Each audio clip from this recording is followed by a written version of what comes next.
સ્વાગત છે વિદ્યાર્થી મિત્રો. ધોરણ 12 વિષય સંસ્કૃત, પાઠ નંબર 1 વેદામૃતમ, વેદોનું અમૃત પાઠનો આજે આપણે અભ્યાસ કરીશું. જોઈએ પ્રસ્તાવના. સંસ્કૃત ભાષામાં આજે જેટલું સાહિત્ય ઉપલબ્ધ છે તેમાં પ્રાચીનતા અને પ્રમુખતાની દ્રષ્ટિએ વૈદિક સાહિત્ય આવે છે. આ વૈદિક સાહિત્ય સંહિતા, બ્રાહ્મણ ગ્રંથ, આરણ્યક અને ઉપનિષદ એમ 4 વિભાગમાં છે. સંહિતા ભાગમાં મંત્રોનો સંગ્રહ છે, જ્યારે બ્રાહ્મણ ગ્રંથો સહિતના સચવાયેલા મંત્રોનું એક પ્રકારનું ભાષ્ય છે. વળી બ્રાહ્મણ ગ્રંથોમાં સંહિતા ગ્રંથોમાં સંગૃહિત માત્રનો અર્થ બતાવીને તે મંત્રોનું વિનિયોગ સૂચવવામાં આવ્યો છે. અહીં વિનિયોગનો આશય દૈનિક જીવનમાં કે અમુક કર્મકાંડમાં કયા તબક્કે, કયા પ્રસંગે, કયા મંત્ર બોલવામાં ઉપયોગમાં લઈ શકાય તે બતાવવાનો છે.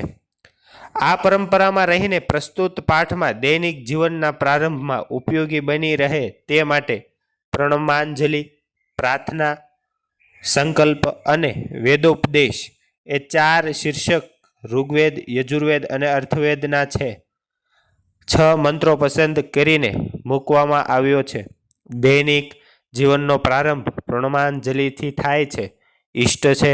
આ કારણે અહીં સર્વપ્રથમ પ્રણમાંજલિ પ્રસંગે વિનિયોગ કરી શકાય તે પ્રકારના 2 મંત્રો છે. અહીં જ્યેષ્ઠ બ્રહ્મને પ્રણામ છે. આ પ્રણમાંજલિમાં મંત્રોના રૂપક અલંકારનો પ્રયોગ થયો છે. એ પછી જેણે પ્રણમાંજલિ સમર્પિત કરી છે તેની સમક્ષ પ્રાર્થના પ્રસ્તુત છે. પ્રાર્થનામાં પ્રસંગે વિનિયોગ કરી શકાય તે માટે અહીં 2 મંત્રો મૂક્યા છે.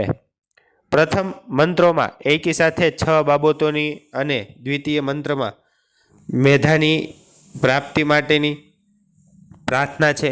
પ્રાર્થના પછી સંકલ્પ માટે વિનિયોગ થઈ શકે તેવો એક મંત્ર છે. આ મંત્રમાં ભક્ત પોતાનું મન શિવ અર્થાત કલ્યાણકાર સંકલ્પ કરતું રહે તેવો સંકલ્પ વ્યક્ત કરે છે. છેલ્લે વેદનો એક ઉપદેશાત્મક મંત્ર છે. તેમાં માનવ માત્રને માટે લાગુ પડે તેવો ઉપદેશ છે. આ બધા વેદ મંત્રોમાં રહેલું ભાવુક તત્વ વ્યક્તિના દૈનિક અર્થાત રોજબરોજના જીવનમાં કેવી રીતે ગૂંથાયેલું છે તેની સમજ આપે છે.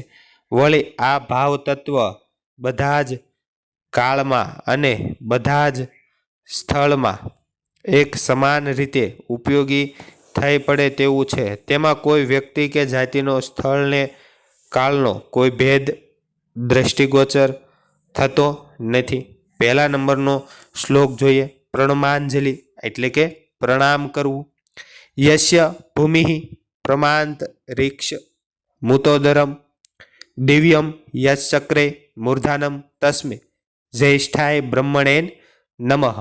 જેમનું યથાર્થ જ્ઞાન પ્રાપ્ત કરવાવાળું સાધન પ્રમા એટલે કે પૃથ્વી છે, જેમનું ઉદર છે એ અંતરિક્ષ છે, તથા જેનું મસ્તક ધુલોક એટલે કે સ્વર્ગલોક છે અથવા તો સ્વર્ગલોકને બનાવ્યો છે તેવા જ્યેષ્ઠ બ્રહ્મને નમન થાવો. જ્યેષ્ઠ બ્રહ્મને નમન કરવાનું છે કે જેનું સાધન અથવા તો યથાર્થ જ્ઞાન પ્રાપ્ત કરવાનું સાધન પૃથ્વી છે, જેમનું ઉદર છે એ અંતરિક્ષ છે, મસ્તક છે એ સ્વર્ગલોક છે, એવા જ્યેષ્ઠ બ્રહ્મને નમન કરે છે. યસ્ય સૂર્યસ્ય ચક્ષુન્દ્રમાસ્ય પુનર્વણઃ અગ્નિમ યચ્ચક્રે આસ્ય તસ્મે જ્યેષ્ઠાય બ્રહ્મણે નમઃ. અથર્વવેદમાંથી શ્લોક લેવામાં આવ્યો છે કે જેમની આંખો સૂર્ય અને વારંવાર નવીન થનાર ચંદ્ર છે. જે વ્યક્તિની આંખો બ્રહ્મા જેને કહી શકાય એવા બ્રહ્માની આંખો છે એ સૂર્ય છે અને વારંવાર નવીન થનાર ચંદ્ર છે. તથા જેમણે મુખ અગ્નિ બનાવ્યું છે, બ્રહ્માનું મુખ છે એ અગ્નિ છે, એટલે અગ્નિ છે એ બ્રહ્માનું મુખ છે, તેવા જ્યેષ્ઠ બ્રહ્મને નમન થાવો. એવા જ્યેષ્ઠ બ્રહ્મ સૌથી મોટા બ્રહ્મને નમન થાવો. 2 નંબરનું જોઈએ. પ્રાર્થના. ઇન્દ્ર શ્રેષ્ઠાની દ્રવિણાની દેહી ચિતિ દશસ્ય શુભગતત્વ મસની પોષમ રખીણામ અરિષ્ટિમ તનુની સ્વાધાનામ વાચઃ સુંદરની મહાન. ઋગ્વેદમાંથી આ શ્લોક લેવામાં આવ્યો છે. હે ઇન્દ્રદેવ, અમને શ્રેષ્ઠ સંપત્તિ આપો. શ્રેષ્ઠાની દ્રવિણાની એટલે કે શ્રેષ્ઠ સંપત્તિ આપો. મનની કુશળતા અર્પણ કરો. જે કાંઈ મનની કુશળતાઓ છે, સારો ભાવ છે, એ અર્પણ કરવાનો છે. સૌભાગ્યશાળી બનાવો અને શુભગતત્વેન અસ્મે એટલે કે સૌભાગ્યશાળી બનાવો. અમારી સંપત્તિનું પોષણ કરો. અમારા શરીરને નિરોગી તથા વાણીને મધુરતા પ્રદાન કરો. અમને સારા દિવસો પ્રદાન કરો. ઇન્દ્રદેવ પાસેથી એટલી બધી વસ્તુઓ છે એ માંગવામાં આવી છે પ્રાર્થના કરીને કે હે ઇન્દ્રદેવ, અમને સારી એવી સંપત્તિ આપો, શ્રેષ્ઠ સંપત્તિ આપો. મનની કુશળતા અર્પણ કરો તથા સૌભાગ્યશાળી બનાવો.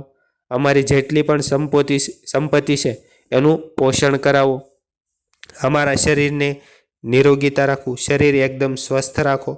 વાણીની મધુરતા આપો એટલે કે બોલવાની જે કાંઈ રીત ભાત ઢબ છે એમાં સુંદરતા મધુરતા પ્રદાન કરવાનું.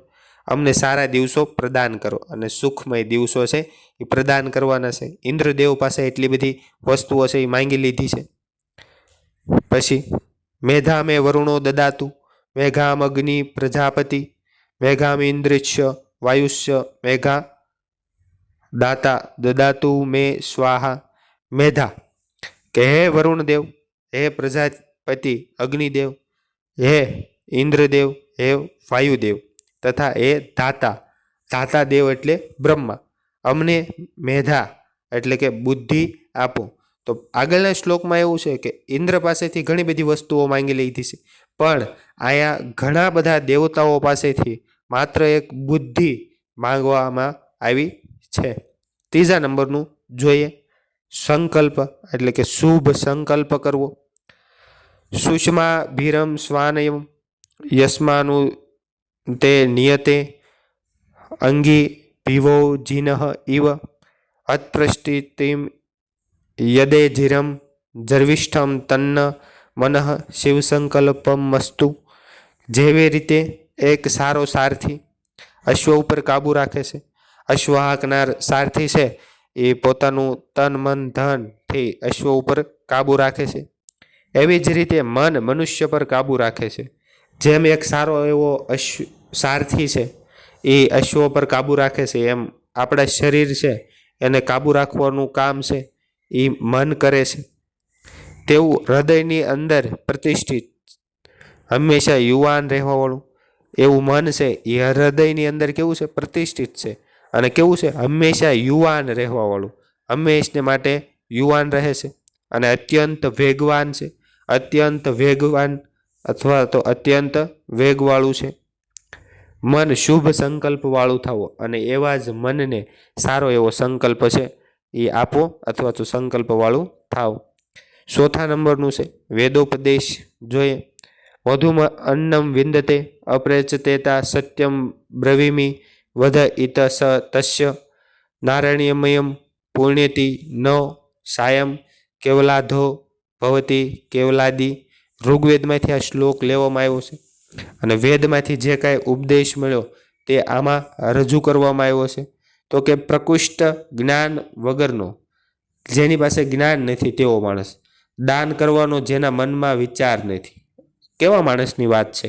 તો કે જેને જ્ઞાન નથી, જેને દાન કરવા માટે મનમાં વિચાર નથી આવતો, તેવો અન્નને નિરર્થક પ્રાપ્ત કરે છે. એવા માણસ છે એ અન્નને સાવ એટલે સાવ નિરર્થક અર્થ વગરનું પ્રાપ્ત કરે છે. સાચું કહું તે પોતાના જ વધ અથવા તો હત્યા કરે છે. જે આવા વ્યક્તિઓ છે એ પોતાનો જ વધ કરે છે. અર્યમાં દેવતાઓ એટલે કે ઉદાર કે સજ્જનો, જે અર્યમાં નહીં એને કહી શકાય, જેનું મન ઉદાર છે અથવા તો સજ્જન સારો માણસ છે, મિત્રને પોષતો નથી અને જે મિત્રને પોષતો નથી એની સાથે સારું વર્તન નથી કરતો, એકલો ખાનારો, એકલ પેટો જેને આપણે કહી શકાય, જે એકલો પોતે સંતાઈને ખાઈ જાય છે, એવો વ્યક્તિ માત્ર પાપને જ આશરે છે. એકલો ખાનારો વ્યક્તિ છે, જે મિત્રને પોષતો નથી, એ વ્યક્તિ હંમેશને માટે પોતાના પાપને આચરે છે અથવા તો પોતાનો પોતે જ વધ કરે છે. મેધા જોઈએ. મેધા એટલે શું? મેધા એટલે બુદ્ધિ. વાસ્તવમાં મેધા બુદ્ધિનો એક પ્રકાર છે, જે ધારણાવતી અર્થાત અમુક વિષય કે જ્ઞાનને ધારણ કરનારી બુદ્ધિ છે, તેને મેધા કહે છે. વિદ્યા અધ્યયનની પ્રક્રિયામાં ગુરુ શિષ્યને કોઈ બાબત શીખવે છે. અહીં શીખવવાનો મતલબ ગુરુની બુદ્ધિમાં જે વાત પડી છે તે શિષ્યની બુદ્ધિમાં પહોંચે.